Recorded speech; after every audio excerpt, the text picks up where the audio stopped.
అందరికీ నమస్కారం. నేను శిరీష. ఈరోజు మనతో పాటు ఉన్నారు ప్రముఖ ఆధ్యాత్మికవేత్త శ్రీ శ్రీ నిత్య విద్యానంద భారతి స్వామి గారు. గురుగారితో మాట్లాడదాం. గురుగారు నమస్కారం. నమస్కారం. గురుగారు, ఇప్పుడు చూసుకున్నట్టయితే ఈ కాలంలో చాలామంది పుణ్యక్షేత్రాలకు వెళ్ళినప్పుడు కానీ దేవుళ్ళని కోరుకుంటాం, మాకు ఇది ఇస్తే మా వెంట్రుకలు మీకు ఇస్తాం, గుండు కొట్టించుకుంటామని. సో అలా తండ్రి కొడుకు పిల్లలు కొట్టించుకుంటారు. ఇప్పుడు చూసుకుంటే చాలామంది స్త్రీలు కూడా గుండు కొట్టించుకుంటున్నారు. అసలు పుణ్య స్త్రీలు గుండు కొట్టుకోవాలా లేదా? అసలు వెంట్రుకలు, తల వెంట్రుకలు దేవునికి సమర్పించాలా లేదా? అసలు సమర్పించొద్దు అంటే ఎందుకు సమర్పించొద్దు? తప్పనిసరిగా తల్లి, ముందుగా జన్మనిచ్చినటువంటి తల్లిదండ్రులకు శిరస్సు వంచి పాదాభివందనాలు తెలియజేస్తున్నాను. స్త్రీమూర్తులు గుండు కొట్టుకోవచ్చునా లేదా? చాలామంది ఈ మధ్యకాలంలో గుళ్ళు కొట్టుకోవడం అంటే ప్రతి ఇది ఇప్పటి నుంచి వచ్చిన ఆచారం కాదు తల్లి. మనం కూడా పుట్టలేదు. అప్పటి నుంచి వచ్చినటువంటి ఆచార వ్యవహారాల్లో నా శిరస్సుని నీకు అర్పిస్తున్నానయ్యా అని చెప్పడంలో పరమార్థం తలనేలాలు అర్పించడం. ఇవి ఒకప్పుడు పురుషుల వరకే పరిమితమైంది. కాలక్రమేణా రోజులు గడిచే కొద్దీ ఇప్పుడున్నటువంటి కొన్ని ఆచార వ్యవహారాల్లో మీరు కూడా ఇవ్వండి, ఏం పోయింది, మళ్ళీ వస్తుంది కదా అనేటువంటి నానుడు వెళ్ళటం వల్ల కొంతవరకు స్త్రీమూర్తులు కూడా తలనీలాలు ఇవ్వడం జరుగుతుంది. తలనీలాలు స్త్రీమూర్తులు ఇవ్వటం అనేటువంటిది సమంజసం కాదు. కాబట్టి స్త్రీమూర్తులు ఎప్పుడూ కూడా కత్తెరలే ఇవ్వాలి.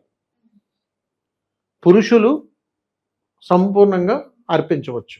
దీంట్లో ఉన్నటువంటి పరమార్థం ఏమిటంటే, యజమాని స్థానంలో ఉన్నటువంటి భర్త ఎవరైతే ఉన్నారో ఆయన సర్వము నీకు అర్పించాను నాయన, నాకు సంపూర్ణమైనటువంటి అనుగ్రహాన్ని ఇవ్వు, నేను నా కుటుంబ సభ్యులు అందరము కూడా నీకు దాసోహులం అయి ఉన్నాము, కాబట్టి నేను నా శిరస్సును సైతం నీకు అర్పిస్తున్నానని చెప్పి ఈ కేశలాలన్నీ కూడా స్వామివారికి అర్పిస్తుంటారు.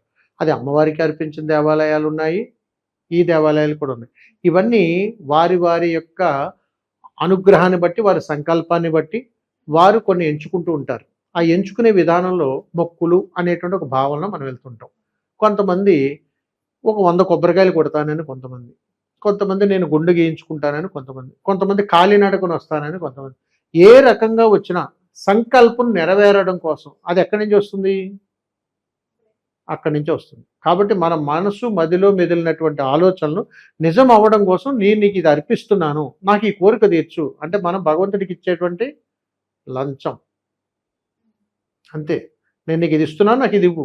అంతేగాని నేను నీకు ఎంత ప్రేమతో ఉంటున్నానయ్యా, నీవే నన్ను కాపాడు అని మనం ఎందులోనే అడగలేకపోతున్నాం. కాబట్టి అజ్ఞానంతో మనం ఉన్నాము, కాబట్టి అజ్ఞాప గోడలు దాటేసాం. కాబట్టి మనము అనేక విధానాల్లో ఒకప్పుడు బలులు ఇచ్చేవారు, మీకు ఐడియా ఉండి ఉంటుంది. పూర్వకాలంలో నరబలు కూడా ఇచ్చేవారు. రోజులు గడిచే కొద్దీ ఏమవుతుంది?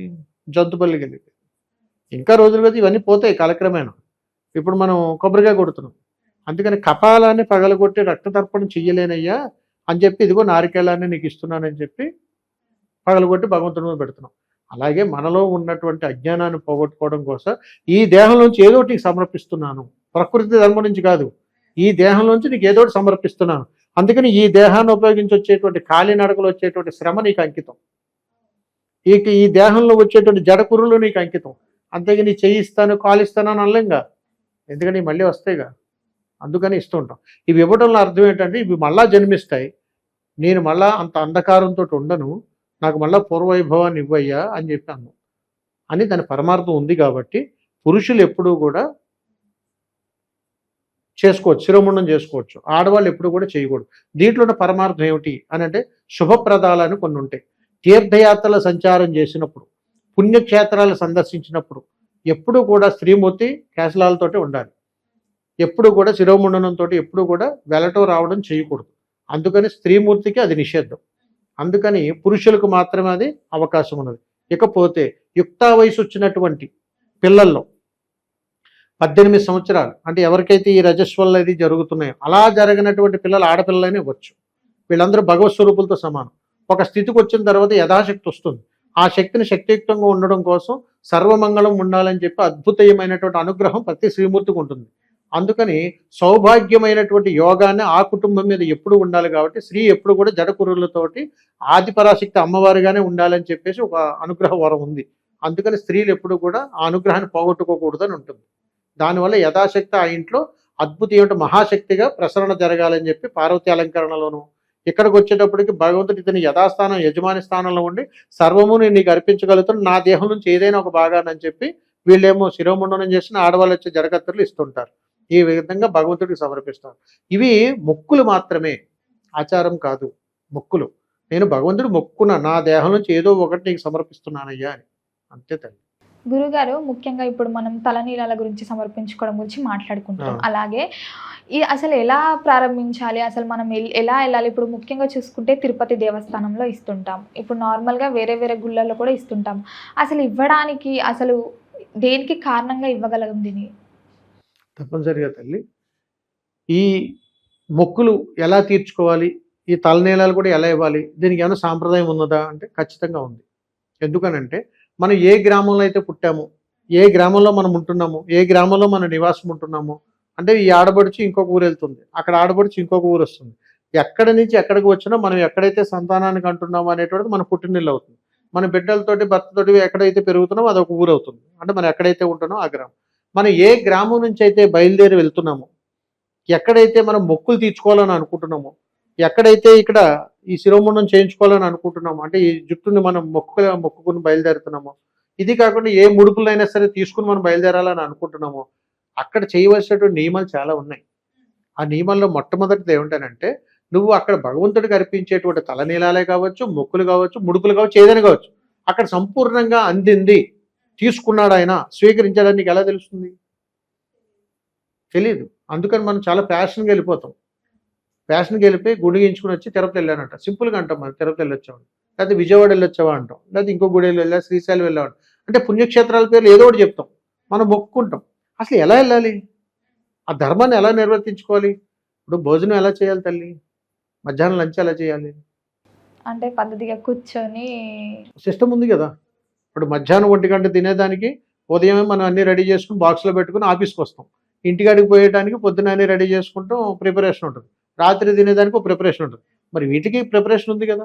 అందుకని ఎప్పుడైనా ఏ పుణ్యక్షేత్రానికి వెళ్ళినా, ఎక్కడికి వెళ్ళినా, ఏ మొక్కులు తీర్చుకోవాలనుకున్నా, ఎక్కడైనా సరే మనము ఈ తలనీలాలు అర్పించాలని మొక్కులు ఉన్నా, మొక్కుబడులు ఇవ్వాలన్నా, నువ్వు ఏ గ్రామం నుంచి అయితే వెళ్తున్నావో ఆ గ్రామ దేవతను తప్పనిసరిగా దర్శించి, ఆ గ్రామం నడిబొడ్డులో ఉన్నటువంటి శీతలాంబ అమ్మవారిని కూడా దర్శించి, అక్కడ ఒక కొబ్బరికాయని సమర్పించి తొలుత నమస్కారం చేసుకుని, ఇదిగో నేను ఇక్కడి నుంచే బయలుదేరుతున్నాను, నీకు మొక్కులు తీసుకొస్తున్నాను, నాకు మార్గ మధ్యలో ఏ ఆటంకాలు కలగకుండా నన్ను దీవించమ్మా అని చెప్పి ఊరవతల తెస్టేసి కూర్చున్నటువంటి పోలేరమ్మకు, ఊరి మధ్యలో కూర్చున్నటువంటి శీతలాంబ అమ్మవారికి, ఊరు ఉత్తర భాగంలో కూర్చున్నటువంటి ఆ పరమేశ్వరుడికి ముగ్గురికి సంకల్పం చెప్పుకొని ముగ్గురికి 3 కొబ్బరికాయలు కొట్టి అక్కడి నుంచి బయలుదేరి మొక్కులు తీర్చుకోవడానికి వెళ్ళాలి.